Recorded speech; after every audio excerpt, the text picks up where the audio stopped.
करनहार भी है और करावनहार भी है। जबरियन करा के छोड़ेगा, निराकारी बना के छोड़ेगा।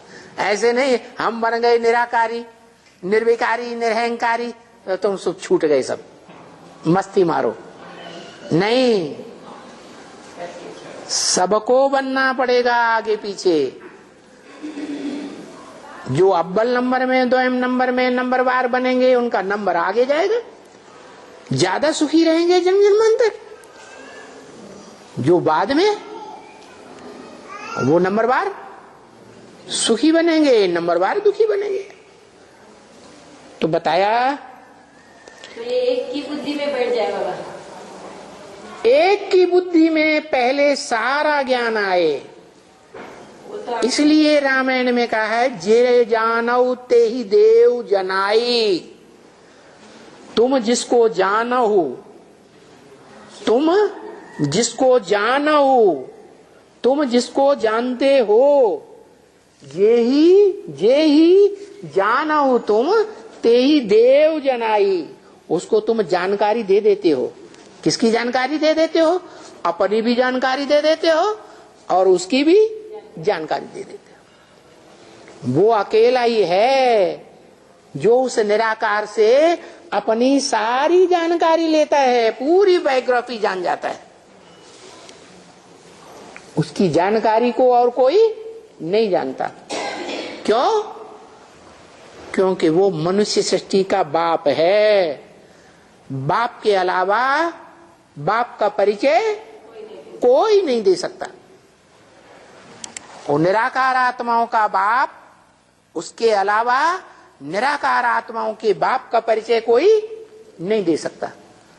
ऐसे ही इस मनुष्य सृष्टि में साकार मनुष्य आत्माओं के बीच जो बड़ा भाई है, मनुष्य सृष्टि का बीज रूप बाप है, उस बाप की जानकारी, उस बाप के परिचय सिवाय उस साकार बाप के एकमात्र उस बाप के कोई दूसरा दे ही नहीं सकता।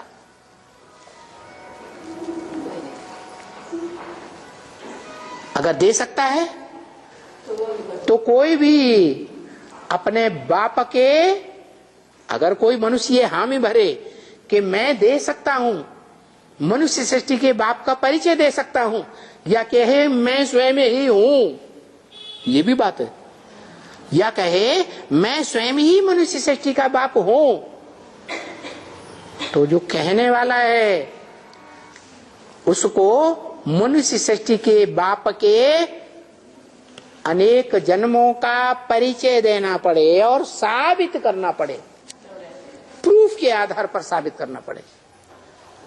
नहीं तो बिना प्रूफ और प्रमाण के हम ब्राह्मण बच्चे मानने के लिए तैयार ही नहीं होंगे। प्रूफ में सबसे बड़ा प्रूफ हम मानते हैं ब्रह्म वाक्य। जो ब्रह्मा के वाक्य हैं, जिन्हें हम मुरली कहते हैं, वो ब्रह्म वाक्य क्या है? गीता ज्ञान है। वो गीता ज्ञान अमृत नहीं है। क्या है? सिर्फ गीता ज्ञान है। उस गीता ज्ञान के श्लोकों के आधार पर, महावाक्यों के आधार पर हम हर बात मानने के लिए तैयार होंगे। दें उस मनुष्य सृष्टि के बाप का परिचय, कौन है, हम मान लेंगे।